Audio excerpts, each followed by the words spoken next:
We used Lent as a way to launch the community Bible reading experience.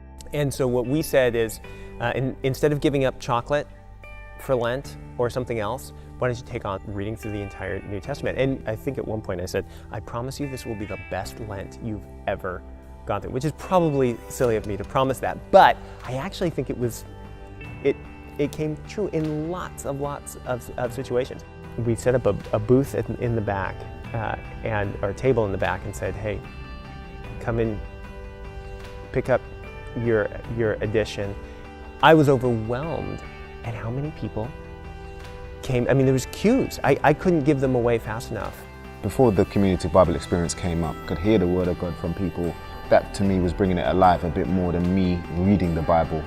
I think a bit because maybe sometimes the text was just too small, and after you've read maybe 1 or 2 chapters, you lose your way a little bit in the way it's formatted.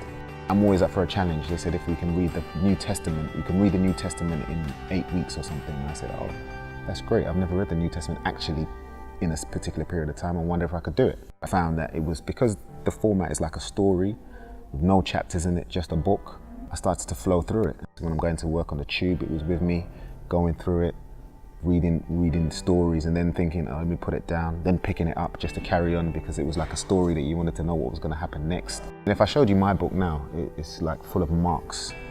It's got marks all over the place, because there were some parts in there whereby I was like, you just feel inspired. You could feel like the word of God was coming out, and you wanted to just like write it down. If you've been a Christian for a long time, or if you're just starting, it's a great place to start. If I was talking to somebody who is leading a church or involved in church leadership in any way that's kind of thinking, is this something that we should do? I would say absolutely go for it. Remember the story of the walk to Emmaus? Jesus doesn't show himself right away. He says, hey, let's read the Bible together. And it's as they're reading the Bible that their hearts burn, that they see Jesus in the text, in a sense, before they see Jesus physically. And that's the pattern for all Christians. We all know that.